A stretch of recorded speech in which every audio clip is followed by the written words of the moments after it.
My wife and I were sitting in a restaurant when a man rushed over, pointed at me, and snarled, "Who is this?"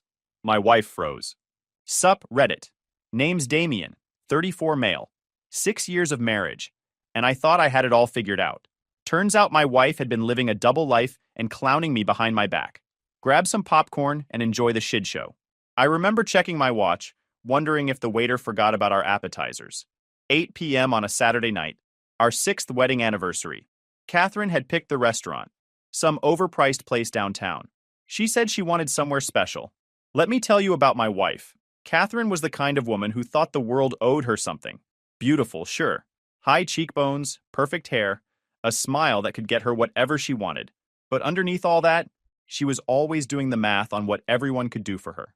I didn't see it when we were dating, but by year 3, I definitely did.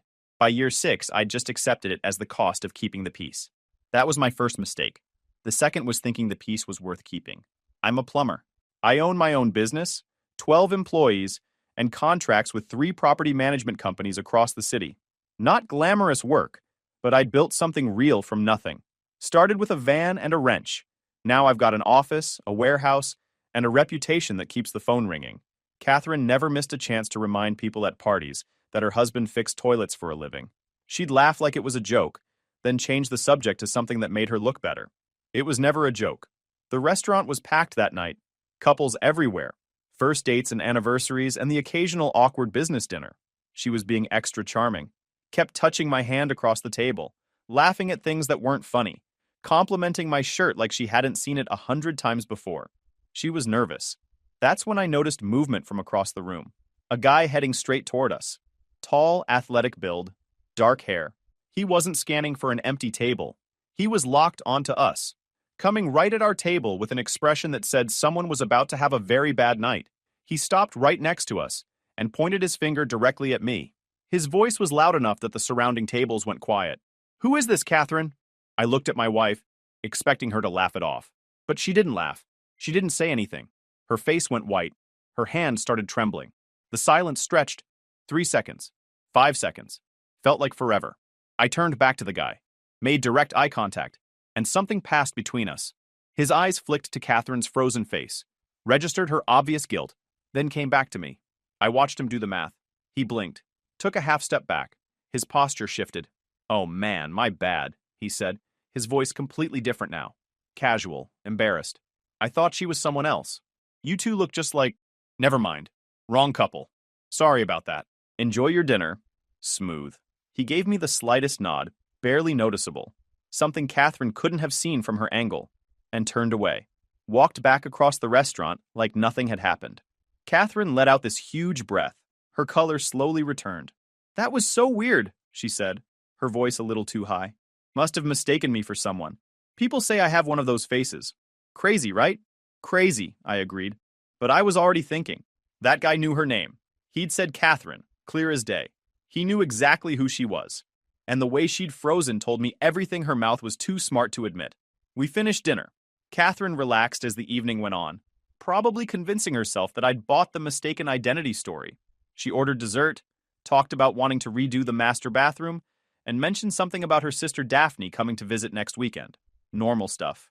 I nodded along, said the right things at the right times, while my brain quietly ran through every suspicious moment from the past year. Late nights at work that didn't match her actual workload. Weekend brunches with friends I'd never met. Phone calls she'd taken another room. Texts that made her smile in ways she never smiled at me anymore. All those little moments I'd written off as normal marriage stuff were suddenly forming a pattern so obvious, I felt like an idiot for missing it. When she excused herself to use the restroom, I moved fast. I grabbed a napkin from our table, wrote my phone number on it with the pen I always carry, and flagged down our waiter. "See that guy at the bar? Dark hair, gray shirt?" The waiter glanced over. "Yeah? Give him this. Tell him we should talk." The waiter looked at the napkin, then at me, then at the empty chair where Catherine had been sitting. "Rough night?" he asked. "Dude, you have no idea." He pocketed the napkin. "I got you. And for what it's worth, I've seen that lady in here before. She wasn't with you. Middle of the afternoon, maybe 2 months ago. Same guy from the bar." The bill was already pushing 300, so I just rounded up to an even number and added 20 more for his trouble. Worth it for that piece of information. Catherine came back from the bathroom with fresh lipstick and a smile that didn't reach her eyes. We drove home in comfortable silence. She fell asleep quickly that night, probably exhausted from the adrenaline crash. I laid awake until 3 in the morning, staring at the ceiling, replaying every detail, waiting for my phone to ring. His name was Enzo. He called me at noon the next day. The conversation was short, careful, both of us dancing around the obvious. Neither of us wanted to say too much over the phone. We agreed to meet at a diner on the east side of town. I told Catherine I had an emergency call from one of my property management clients, some burst pipe in a commercial building that needed immediate attention. She barely looked up from her phone, didn't even ask which building. 6 years of marriage, and she couldn't be bothered to fake interest in my work for 5 seconds. Enzo was already in a booth when I arrived, back to the wall, facing the door. I slid into the seat across from him. Neither of us spoke for a solid minute. Just two guys sitting in a diner booth, trying to figure out what you're supposed to say to the man who's been sleeping with your wife. The waitress came by, we both ordered coffee, and she left us alone. "This is weird," Enzo said finally. "Yeah, I keep thinking I should apologize, but I'm not sure what I'd be apologizing for. I didn't know. I know you didn't know." He stirred his coffee. 6 months, he said. She told me she was separated. Said her husband was basically just a roommate, that the divorce papers were already being drawn up, that she was just waiting for everything to finalize before moving out. I nodded, processing. We've been married 6 years. No separation. No divorce papers. Not even a serious argument about it. We just had our anniversary dinner. She picked the restaurant. Enzo closed his eyes, pinched the bridge of his nose. I feel like a complete idiot. Join the club. She had this whole story about an emotionally unavailable husband who made her feel invisible. Said you worked all the time, never took her anywhere, made her feel like furniture? Something twisted in my chest, because she'd thought about me enough to craft a whole story. I took her to a restaurant last night that cost me $300, I said. I take her on vacation every year. I bought her a car last spring because she said her old one made her look unsuccessful. But sure, emotionally unavailable. Yeah, well, she's good at telling people what they want to hear. That was the first true thing anyone had said about Catherine in years. So what do we do about it? Enzo asked. That was the question I'd been working on all night. The old version of me would have confronted Catherine immediately, demanded answers, probably ended up looking like the crazy jealous husband while she cried and twisted and gaslit her way out of it. I'd seen her operate that way before. When her friend accused her of spreading a rumor at a party, Catherine turned the whole thing around so thoroughly that the friend ended up apologizing. The woman could manipulate anyone. I want a divorce, I said. My lawyer said adultery could matter here. Yes, I already contacted a lawyer that morning. That if I can document it, I come out ahead in the settlement.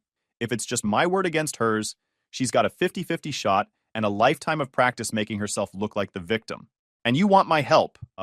You've been seeing her for 6 months. You know her schedule, her lies, her patterns better than I do at this point. Help me document everything, and I'll make sure you come out of this clean. Just two guys who got played by the same woman, getting even together. Enzo thought about it, drummed his fingers on the table, looked out the window. I've got a decent job, he said finally. Good reputation. Last thing I need is being known as the guy who broke up some family man's marriage. You didn't break up anything. She did. I'm offering you a chance to be part of the solution instead of part of the problem. 10 more seconds of silence. Then he stuck out his hand. All right, I'm in. What do you need? Over the next 3 hours, fueled by bad diner coffee and worse diner food, we mapped out everything. Enzo gave me dates, times, locations, hotels they'd used, restaurants they'd visited. The apartment she'd told him was her temporary place, while the fake divorce finalized. That apartment was actually her sister Daphne's, which explained a whole lot. Daphne was Catherine's younger sister by 3 years. She'd been covering for Catherine the entire time, providing alibis and cover stories and a convenient address for extramarital activities. Every time Catherine said she was at Daphne's place, she was actually with Enzo. Every time she said Daphne needed help with something, she was actually somewhere a wife shouldn't be. Sisters working as a team to fool everyone around them. Does Daphne have a boyfriend? I asked. Yeah, some finance guy. Tyler something. She's been dating him about a year. So Tyler has no idea his girlfriend's been running cover for a cheater. No clue. Seems like a decent guy too. Met him once when he came by to pick Daphne up. I filed that information away for later. Before we left, Enzo asked me something that caught me off guard. How are you so calm about this? If I found out my wife was cheating, I'd be punching walls. I thought about it. I think I stopped being surprised by Catherine a long time ago, I said finally. This just confirmed what I already suspected, but didn't want to prove. He nodded like he understood. For what it's worth, she talked about you sometimes. Made you sound like a total loser. But sitting here across from you, I see a guy who's about to handle his business. Thanks, Enzo. Now let's figure out how to take her down. He grinned. I think I'm gonna like working with you. The next 3 weeks were the most productive stretch of my life. I had 2 people helping me besides Enzo. My younger brother Sam, who worked at a law office downtown, and my buddy Ricky, who'd been my best friend since high school and was good with money. Between the 4 of us, we started building a case. Sam walked me through what I'd need for an at-fault divorce in our state, what kind of evidence mattered, how to protect my assets before filing, that sort of thing. He also connected me with a divorce attorney his office had worked with before, a woman named Margaret who had a reputation for not messing around. Ricky helped me dig through our finances. He spent a weekend going through bank statements and credit card records, looking for anything that didn't add up. What he found made me sick. Catherine had been skimming money for over a year. Small amounts, nothing that would have jumped out at me, but consistent. She'd also opened a credit card I didn't know about and run up 12 grand in charges. Hotels, restaurants, a spa weekend she'd told me was a work conference. All of it documented with dates that matched nights she'd supposedly been somewhere else. She wasn't even trying to hide it, Ricky said, sliding a stack of highlighted statements across my kitchen table. She just figured you'd never look. She figured right. Until now. Meanwhile, Enzo continued seeing Catherine like nothing had changed, but now every interaction was data collection. He saved every text, screenshotted every lie, documented every hotel room and dinner reservation. The voice recording was Enzo's idea. He mentioned that Catherine loved to complain about me during their dates, really get specific about how miserable her fake marriage was. So he started recording those conversations on his phone. The audio quality wasn't perfect, but it was clear enough to hear every word she said about how predictable I was, how boring our life together had become, how she'd wasted her best years on someone who would never understand what she deserved. That recording wasn't going to help her. Ricky came through with another discovery midway through week 2. He'd traced a series of cash withdrawals that didn't match any regular expenses. Following the paper trail, he found that Catherine had been funneling money into a separate savings account under just her name for almost 2 years. Not huge amounts, maybe 5 grand total, but the pattern showed this wasn't impulsive. She wasn't just having an affair. She was building an exit strategy. She was planning to leave you anyway, Ricky explained. The affair probably sped things up, but look at these deposits. They started before she even met Enzo. She's been preparing her way out while you thought you were building a life together. That changed the whole picture. This was planned. A long-term scam that I'd been too trusting to recognize. The hardest part was acting normal at home. Every morning, I woke up next to a woman who'd been sleeping with someone else for half a year. I'd lie there for a few minutes before she woke up, just looking at her face, trying to figure out where the woman I married had gone. Maybe she'd never existed. Then she'd wake up and I'd smile, and we'd have coffee together, and I'd kiss her goodbye before work. The performance wore me out. Some nights I'd sit in my truck in the driveway for 10 minutes before going inside, just to get my head right, just to put the mask back on. Then I'd remember the recordings and the texts, the way she laughed with Enzo about how easy I was to fool, and the grief would turn into something harder, something that could wait. Her sister Daphne came over one weekend, just like Catherine had mentioned. Her boyfriend Tyler came along, a decent guy who clearly had no idea his girlfriend was a professional accomplice. I watched the sisters exchange coded looks all evening. Little signals, inside jokes. They thought they were being subtle. They weren't. Tyler and I ended up on the back porch while the sisters did whatever scheming sisters do. He worked in commercial real estate, had plans to propose to Daphne within the year. Poor guy had no clue. Had Daphne ever mentioned wanting to elope? I asked, keeping my tone casual. Catherine keeps saying her sister wants to lock things down quick. Tyler frowned. She hasn't said anything like that. We've only been together a year and change. I figured we'd take our time, do it right. Smart man, never rush into major commitments. He smiled. That's exactly what my dad says. By the end of week 3, I had enough. A folder with photographs, recordings, bank statements, and text screenshots. Not a perfect case, but a solid one. Sam thought it was enough to file confidently. Ricky had found enough financial inconsistencies to raise serious questions. Enzo had documented enough lies to make her story fall apart. Margaret said we had a strong negotiating position, which was lawyer speak for, she's not going to like what's coming. The only question left was when and where to make my move. Catherine's parents hosted a family dinner every month at their place. Her dad, Jacob, was a retired contractor who'd always treated me like a son, more supportive than my own father had ever been. Her mom, Diane, was kind but oblivious, the type who assumed the best about everyone because it was easier than dealing with reality. The extended family rotated through these dinners, a parade of aunts and uncles and cousins who all believed Catherine was the golden child of the family. The next monthly dinner was Sunday. The timing was perfect. I called Enzo that night. "How do you feel about crashing a family dinner?" There was a long pause. Then he laughed. "I thought you'd never ask." The week leading up to the family dinner was all about staying patient. Catherine had no idea what was coming. She spent the week complaining about her manager at work, doom-scrolling social media, and sneaking texts to Enzo whenever she thought I wasn't paying attention. I caught her smiling at her phone at least a dozen times. The strangest part was how normal everything felt on the surface. We ate dinner together, watched TV together, had conversations about groceries and utility bills, and whether we should get the gutters cleaned before fall. 6 years of marriage had built up these routines, these patterns, and they just kept running on autopilot even though the whole thing was about to blow up. Wednesday night, she told me she loved me like it was just part of the routine. I set it back because keeping the mask on was easier than starting a war early. I finalized the financial transfers on Thursday.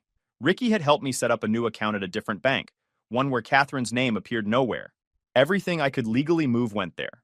Our joint account still had enough to cover bills and not raise suspicion, but the savings I'd built over 10 years of running my business, the emergency fund, the investment accounts, all of it was now protected. When Catherine eventually tried to access those funds, she'd find nothing but dust and a very unpleasant surprise. Margaret called Friday afternoon to confirm the divorce papers were ready. She walked me through the filing one more time, made sure I understood the timeline, and reminded me that the evidence we had was strong, but not guaranteed to produce any particular outcome. I picked up the papers that afternoon, held them in my hands for a long time, sitting in my truck in the parking lot outside Margaret's office. 6 years of marriage, reduced to a stack of legalese and exhibit numbers. It should have felt like failure. Instead, it just felt like the end of something that had needed to end for a long time. Sam came over that evening while Catherine was at her book club, which was actually Enzo's apartment. We sat on my back porch and reviewed the plan one final time. The timing, the sequence, the backup plans if something went sideways. "You're sure about including the sister?" he asked. "That's going to cause a lot of collateral damage. Daphne's been lying to her own boyfriend for 6 months straight, all to help Catherine run her double life. Tyler deserves to know he's been building a future with someone who can't tell the truth." "Fair point. Just making sure you've thought it through." "Bro, I've thought about nothing else for 3 weeks. I know exactly what I'm doing." Sam nodded. He'd been skeptical at first, back when I'd told him about the guy at the restaurant and what I'd found on Catherine's phone. Not skeptical of the facts, just worried about me. Whether I was handling it okay, whether I was going to do something stupid. He'd relaxed once he saw how methodical I was being about the whole thing. Saturday night, Enzo and I had our final coordination meeting in a parking lot behind a grocery store. We'd gotten paranoid about texting or calling, convinced that somehow Catherine would discover our alliance. Probably unnecessary, but neither of us wanted to take chances this close to the end. "You show up 30 minutes after I start," I explained, leaning against his car. "I'll text you the address when I'm ready. Her dad will answer the door. By that point, I'll have already mentioned you by name. He'll let you in just to get answers." "And then what?" "Then you tell them your side, how you met her, what she told you about me, the whole thing." Enzo was quiet for a minute.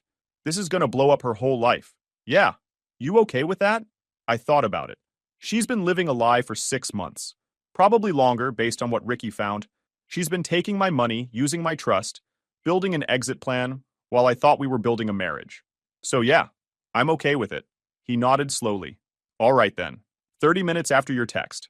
Sunday morning, I woke up next to Catherine for the last time, as her husband. She was sleeping peacefully, breathing steady, probably dreaming about whatever future she'd imagined with Enzo. A future that was never going to happen. I made coffee, sat on the back porch, and watched the sun come up. It was going to be a beautiful day. The family dinner was at Jacob and Diane's house, a big ranch-style home they'd owned for 30 years. Cars already lined the driveway when we arrived. Aunts, uncles, cousins, the whole crew. Catherine was in a great mood, chattering about some drama at her office, completely unaware that her own drama was about to play out in front of everyone she'd spent her life trying to impress. Inside, the house smelled like Diane's homemade bread. Hugs all around, the usual small talk about weather and traffic, and Did you see the game last week? Jacob pulled me aside to ask about a plumbing issue in their rental property, and I promised to send one of my guys over Monday. Normal family stuff. Daphne arrived with Tyler about 20 minutes later. She was dressed in something expensive that Tyler had probably paid for. He shook my hand, made some joke about fantasy football, and wandered off to talk to one of Catherine's uncles about investment strategies. Genuinely nice guy. Dinner was the usual chaos. Too many conversations happening at once, people passing dishes and interrupting each other. I ate, contributed to discussions about nothing important, watching the clock on the wall tick toward 0 hour. Catherine was in perfect form that night. Charming, attentive, laughing at all the right moments. She touched my arm while she spoke, complimented her mom's cooking, asked her father about his golf game. The perfect daughter, the perfect wife. After the main course, everyone migrated to the living room for coffee and Diane's legendary apple crisp. Conversation settled into the comfortable murmur of a family that spent decades in each other's company. Jacob was telling a story about a job site mishap from the 80s. Daphne was showing Tyler something on her phone, probably house listings they'd been looking at. Catherine was laughing at something her aunt said. This was my moment. I stood up and asked for everyone's attention. The room gradually quieted. All eyes turned to me. Catherine looked over with curiosity, probably expecting some kind of announcement about house renovations, or maybe a surprise trip. Her parents smiled. I need to share something with everyone, I said. Something I've discovered recently about my marriage. Catherine's smile flickered. I pulled out the folder. Started with the photographs, all from Enzo's phone and their text history. Laid them on the coffee table one by one, letting each image tell its own story. A selfie of them at a downtown restaurant, sitting close, sharing dessert. A photo outside a hotel lobby, his arm around her waist. A picture she'd texted him from Daphne's apartment building at 10 o'clock on a night she'd told me she was working late on a project deadline. These were taken over the past 6 months, I said. My voice was steady. The man in these photos is named Enzo. He's been sleeping with my wife since April. For a second, nobody moved. Then everyone moved at once. Jacob started to stand, then sat back down. Diane made a small, wounded noise. One of the aunts said, "Oh my God," loud enough that it carried across the room. Catherine shot to her feet, knocking her coffee cup off the side table, and it shattered on the floor. But nobody moved to clean it up. "This is insane," Catherine said, her voice too loud. "You can't just accuse me of—" "I'm not accusing anyone of anything. I'm presenting documentation. I played the first recording." The room went completely silent as Catherine's voice filled it, talking about her boring husband and how easy he was to fool, and how she couldn't wait to start her real life with someone who actually appreciated her. Her own words, her own voice, broadcast to everyone she'd ever tried to deceive. When the recording ended, several people started talking at once. Jacob was asking Catherine something I couldn't make out. Diane was crying. The uncle who'd been talking about investments earlier looked like he wanted to disappear into the couch cushions. Catherine was trying to explain, her words tumbling over each other. Something about context and venting and how I was twisting things. "That recording is taken out of context," she tried. "I was venting to a friend about—" That's when the doorbell rang. Jacob stood slowly, probably grateful for any excuse to leave the room. He walked to the front door, and when he came back 30 seconds later, Enzo was following behind him. Catherine gasped. She actually stumbled backward, nearly tripping over the edge of the rug. "Everyone," I said. "This is Enzo. My wife told him she was separated and filing for divorce. He had no idea she was still married until 3 weeks ago." Enzo looked uncomfortable, which made sense. A room full of strangers staring at him like he was a piece of evidence. "Hey," he said. "Not exactly eloquent, but what do you say in that situation?" "Yeah, so, your daughter told me she was basically single. Divorce was supposedly happening any day. Turns out that wasn't even close to true." Catherine turned on him, fear becoming fury. "You helped him do this? You helped him humiliate me? You did this to yourself. I just kept receipts." Jacob's voice cut through everything, low and flat and dangerous. "Catherine, is any of this true?" She opened her mouth, closed it, opened it again. For once in her life, the words wouldn't come. "There's more," I said. "Daphne." Daphne's face went white. Tyler, who'd been watching the chaos unfold like a spectator at a car wreck, suddenly looked directly at his girlfriend. I pulled out the second folder. Screenshots of text conversations between the sisters. Daphne coaching Catherine on which alibis to use. Daphne confirming she'd covered when Tyler asked where she'd been. Daphne laughing about how easy it was to fool everyone. "She's been covering for Catherine this entire time," I explained. Every fake alibi, every coordinated lie, every time Catherine claimed to be with her sister. Daphne backed it all up. She's been lying to you, Tyler, for 6 solid months. Tyler took the printouts, read them slowly. His face went through the same journey everyone else's had already traveled. Confusion, then understanding, then cold, quiet anger. You told me you were visiting your mother, he said to Daphne, his voice flat. You told me you had food poisoning. You told me your car broke down 3 different times. Tyler, please, let me explain. No. He handed the screenshots back to me. Don't contact me. He walked out without another word. The front door closed behind. Daphne collapsed into tears. Catherine was still frozen in the middle of the room. Their mother was sobbing into a napkin. And Jacob, the man who'd treated me like his own son for 6 years, walked over and put his hand firmly on my shoulder. What do you need from me? He asked quietly. Nothing, sir. I just needed you to know the truth before I filed. You have it. Whatever you're doing next, I support it completely. I reached into the folder one final time and pulled out the divorce papers. Walked over to Catherine, who flinched backward like I was going to hit her, and placed the documents firmly in her shaking hands. You've been served. Happy anniversary. The weeks following the family dinner were chaotic. Catherine didn't take the exposure well. Not that I expected her to. She showed up at one of my job sites the week after the dinner, stood in the parking lot screaming about how I'd humiliated her in front of everyone she loved. My guys just stood there awkwardly until she ran out of steam and drove off. Nobody knew what to say afterward. I just went back to work. She tried hitting me where she thought it had hurt, calling a couple clients and posting vague betrayal stuff online. But I'd already warned my main accounts, and the internet sympathy didn't last once her own cousin basically implied she was lying. The posts quietly disappeared, and so did her momentum. Daphne was having her own problems. Tyler had cut her off completely after walking out of that dinner. Blocked her number, blocked her on everything, told their mutual friends exactly why. Within 2 weeks, he was apparently seeing someone else, which might have been petty or might have just been how he coped. Either way, Daphne blamed Catherine for the whole thing, and Catherine blamed me, and their family dinners turned into cold silences and excuses not to show up. Jacob checked in with me a few times during those weeks, called to see how I was doing, asked if I needed anything. He apologized once, formally, for his daughter's behavior, said he'd raised her better than that and didn't understand where things had gone wrong. I told him it wasn't his fault. Some people just turn out the way they turn out, regardless of how they were raised. He appreciated that. The divorce itself was a grind. Margaret was good at her job, but good lawyers can't make the legal system move faster than it wants to. There were filings and responses and counterfilings. Catherine's attorney tried to negotiate, then tried to stall, then seemed to accept the inevitable. The first settlement offer came about 3 weeks in. Catherine rejected it. The second offer came a month later. She rejected that too. Margaret warned me she might try to drag things out, either to punish me or hoping I'd get tired and agree to worse terms just to be done with it. But Catherine ran out of rope before I ran out of patience. Maybe her lawyer finally got through to her. Maybe she ran out of money. Either way, she signed the third offer 2 days before we were supposed to appear before a judge.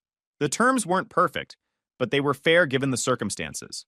I kept the house and the business assets. She got a settlement that was smaller than it would have been if she'd just cooperated from the start. The house was finally mine alone that weekend. It felt strange at first, being there without anyone else. The furniture was the same. The pictures on the walls, minus a few she'd taken, were the same. But the whole place felt lighter somehow, like something heavy had finally been carried out of it. Ricky and Sam helped me clean out the stuff she'd left behind. Boxes of clothes she hadn't bothered to collect. Decorations she'd picked out that I'd never really liked. Wedding photos I couldn't look at anymore. We loaded it all into a storage unit, and I told her where the key was. Not my problem after that. The first few weeks on my own were an adjustment. You build habits over 6 years with someone. You get used to another person's presence, their routines, the sound of them moving around the house. Suddenly all of that was gone, but the silence was clean. Not the heavy, suffocating quiet of living with someone you couldn't trust.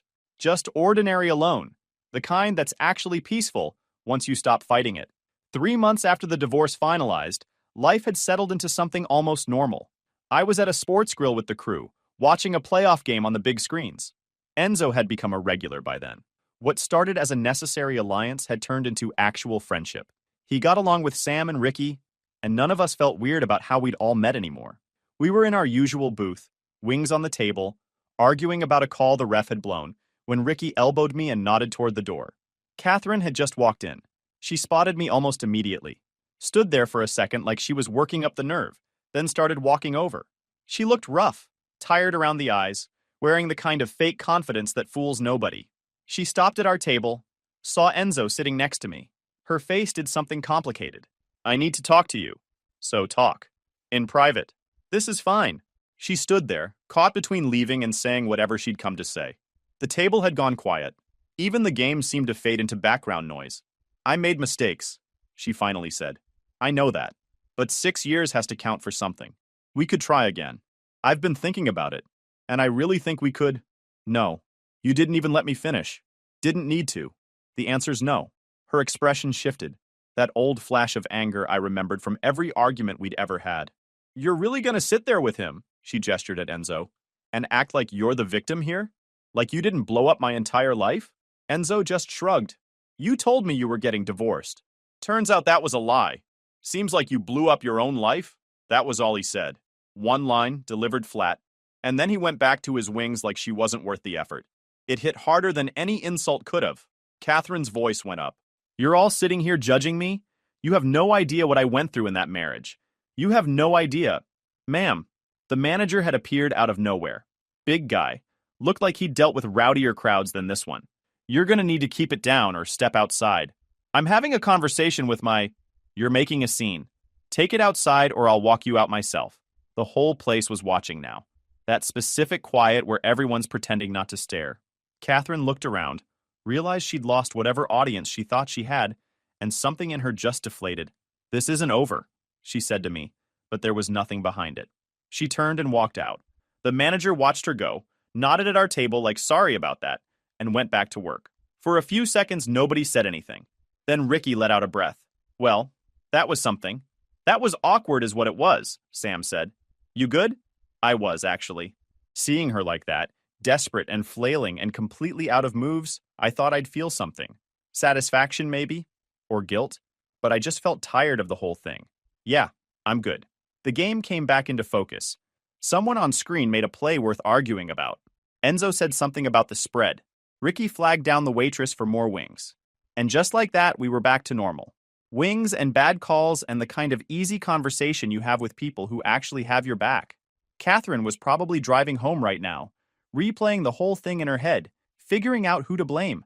I grabbed another wing, watched the game, and didn't think about her again for the rest of the night. Guys, we are so close to hit 100,000 subscribers on this channel. If you are not subscribed to the channel, please consider subscribing. It really helps hit that 100,000 mark. Thanks for making this dream come true.